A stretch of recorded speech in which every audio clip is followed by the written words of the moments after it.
وہ بلال جسے دنیا کالا کہتی ہے، جس کے ہونٹ موٹے ہیں، جس کی نسل حبشی ہے، جو شین کو سین پڑھتا ہے، اگر اذان نہ دے تو سورج طلوع نہیں ہوتا۔ دنیا کو یہ پتہ چل گیا کہ تیرے اس کالے غلام کی کیا شان ہے، اس موٹے ہونٹے والے کی کیا عظمت ہے، اس کے شین کو سین پڑھنے والے کی اذان ہمیں کتنی پسند ہے۔ شاعر لکھتا ہے عاشق مصطفیٰ کی اذان میں اللہ اللہ کتنا اثر تھا، عرش والے بھی سنتے تھے جس کو کیا اذان تھی اذان بلالی۔ فرمایا بلال کعبہ کی چھت پر چڑھ کر اذان دے دو۔ لوگوں نے کہا یا رسول اللہ صلی اللہ علیہ وسلم اس کا تو رنگ کالا ہے۔ فرمایا پھر تو بات بن گئی، اس کا رنگ کالا ہے، کعبہ کا غلاف کالا ہے۔ لوگوں نے کہا حضور اس کا قد چھوٹا ہے۔ فرمایا اس کے پیروں کے نیچے ہاتھ دے کر کعبہ پر چڑھا دو تاکہ دنیا والوں کو معلوم ہو جائے کہ آقا کریم علیہ السلام نیچوں کو اونچا کرنے آئے ہیں۔ اللہ اکبر۔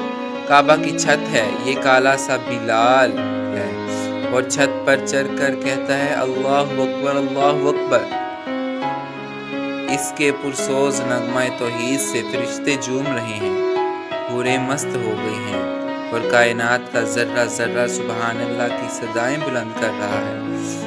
زمین وجد میں آ کر کہتی ہے ذرا ٹھہر جا مؤذن، میرا دل لرز رہا ہے، کہیں کعبہ گر نہ جائے تیری شور و مستی میں۔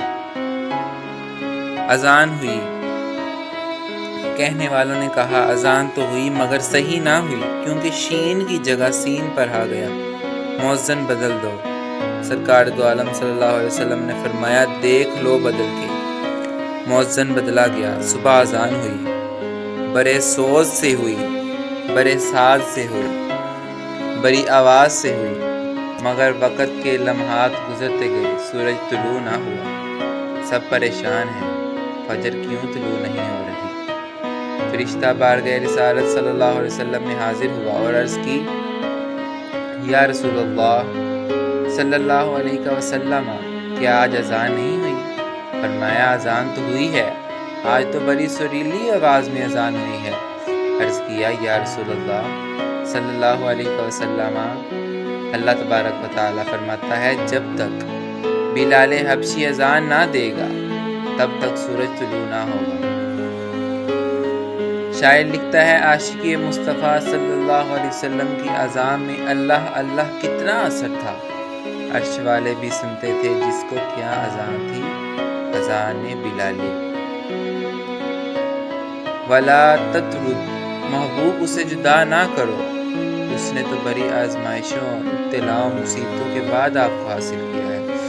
اسے اپنی مجلس سے جدا نہ کرو، اسے اپنے سے دور نہ ہٹاؤ، اس کی محبت سے جدا نہ کرو۔ یہ رنگ کا کالا ہے مگر اس کے دل میں کملی والا ہے، اور جس کے دل میں کملی والا ہے اس کا دل میرے عرش سے بھی اعلیٰ ہے۔ اس کے رنگ کو نہ دیکھو بلکہ اس کے دل کو ملاحظہ کرو۔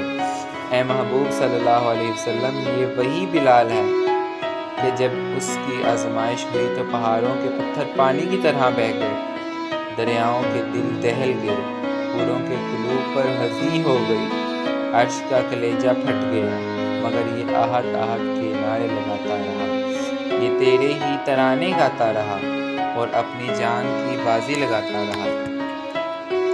شاعر کہتا ہے مگر عشاق اپنی جان کی پرواہ نہیں کرتے، یہ سر کٹ جائے یا رہ جائے کچھ پرواہ